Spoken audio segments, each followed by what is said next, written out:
पर विपक्ष इसको आड़े हाथों भी ले रहा है।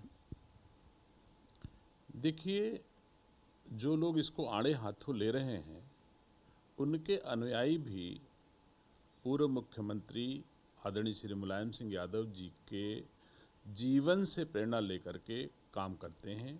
और मुझे गर्व है कि एक प्रेरणादायी व्यक्तित्व हमारे उत्तर प्रदेश के यशस्वी माननीय मुख्यमंत्री जी का भी है, जो दीर्घ काल तक पीढ़ी दर पीढ़ी लोग उससे प्रेरणा ले सकें, इसके लिए ऐसे काम किए जाते हैं। और जिसने भी किया है उनके जीवन वृत्त को एक फिल्म के रूप में तैयार करके लंबे अरसे तक, पीढ़ियों तक उससे लाभ लेने की जो चीज़ तैयार की है, उसके लिए मैं धन्यवाद देता हूं। और मैं स्वयं में इस चीज़ को मानता हूं कि जिस भी व्यक्ति में जो अच्छाइयां हैं उसको पीढ़ियां उसका अनुकरण करें, उसका अनुसरण करें, उससे लाभ लेकर के अपने जीवन में सफलता पाएं। ये तो हर किसी का धर्म है, हर किसी का कर्तव्य है। मैं बधाई देता हूं इस फिल्म के लिए। आपको लगता है कि विपक्ष के नेताओं को भी ये फिल्म देखने जाना चाहिए? हो सकता है कि इससे कुछ जो है उनको सुझाव मिले, कुछ चीज़ें सामने आए। और क्या आप भी देखने जाएंगे ये?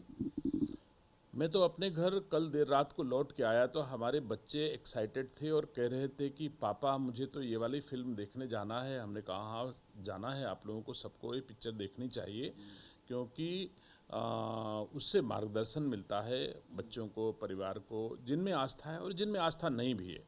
इसमें भी कोई दो राय नहीं है कि बहुत लोग माननीय मुख्यमंत्री जी को ना मानने वाले लोग भी हैं। मैं तो श्री अखिलेश यादव जी से भी कहना चाहता हूं कि वो भी इसको मूवी जरूर देखें। और मैं मानता हूं वो कहें चाहे जो, वो चुप्पे से अपने कमरे में वाली मूवी अखिलेश यादव जी जरूर देखेंगे। ये अगर मान लो हृदय से कहते, उसे भगवान को कितना मानते हैं, मानते तो खैर ही हैं, लेकिन अगर शपथ खा करके समाज को बताएंगे तो ये जरूर बताएंगे कि हमने ये मूवी देखी है। वो चाहे सार्वजनिक रूप से विरोध करें चाहे ना करें, लेकिन इस मूवी को अखिलेश यादव जी जरूर देखेंगे। और ना देखें तो मेरा आग्रह है कि देखना भी उनको चाहिए, क्योंकि कुछ ना कुछ जितना हिस्सा उनके उपयोग में योगी जी के जीवन का आ जाएगा, वो भी उनके काम ही तो आएगा, इसलिए उनको देखना चाहिए। ठीक है सर, मुख्यमंत्री योगी आदित्यनाथ अपने कार्यक्रम में उन्होंने कई शहरों में मेट्रो चलाने का जिक्र किया और उन्होंने कहा कि उत्तर प्रदेश में भी जो है मेट्रो हमारे ही द्वारा चलवाई गई। इसको लेकर अखिलेश यादव ने महाझूठा और तमाम जैसी बातों से उनको सर कहा है। देखिए, हमारे उत्तर प्रदेश के यशस्वी मुख्यमंत्री जी ने जो हमारे राज्य की परिधि में काम किया है, इसमें कोई दो राय नहीं है कि वो बहुत महत्वपूर्ण है।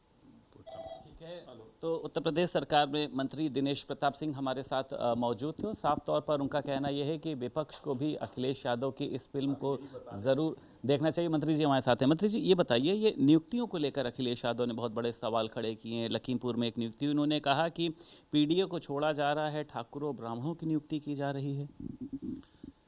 देखिए, ये एक भ्रम फैलाया जा रहा है, एक नैरेटिव गढ़ा जा रहा है। एक नैरेटिव एसआईआर का गढ़ा जा रहा है, एक नैरेटिव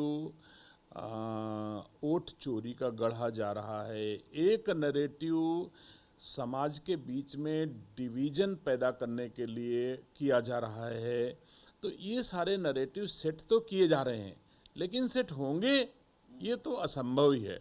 इस तरह समाज को तोड़ने की बात जैसे कर रहे हैं, वैसे अखिलेश यादव जी ने जो अपने जीवन में किया है, अपनी सरकारों में किया है, वैसे ही उम्मीद करते हैं कि सरकार में हो रहा होगा।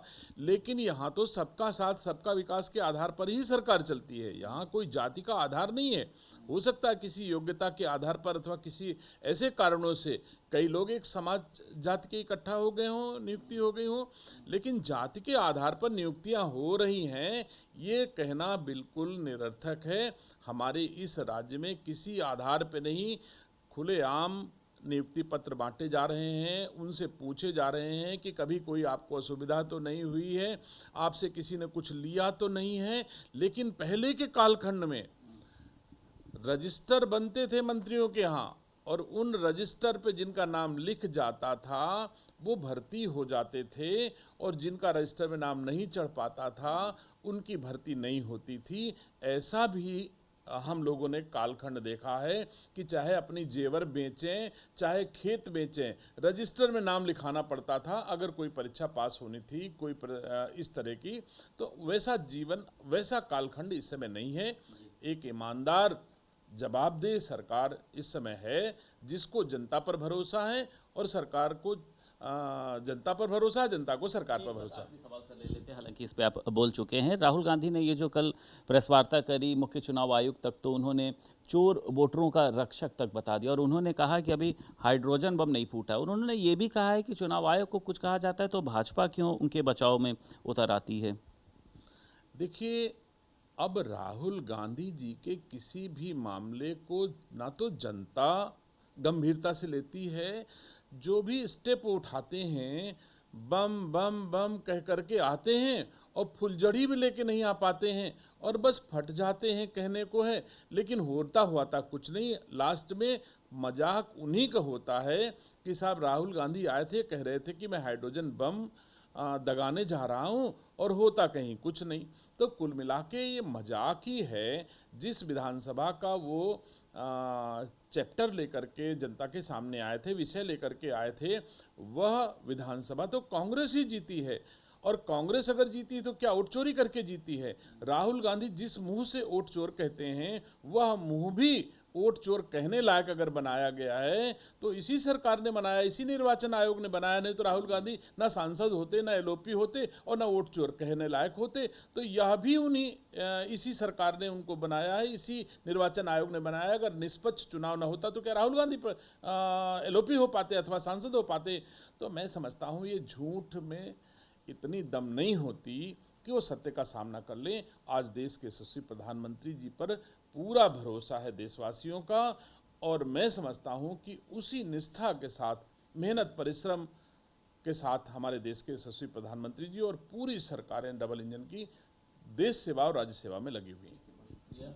उत्तर प्रदेश सरकार में मंत्री दिनेश प्रताप सिंह हमारे साथ मौजूद थे। लखनऊ से वीडियो जर्नलिस्ट रोहित गुप्ता के साथ संदीप खेर, भारत समाचार।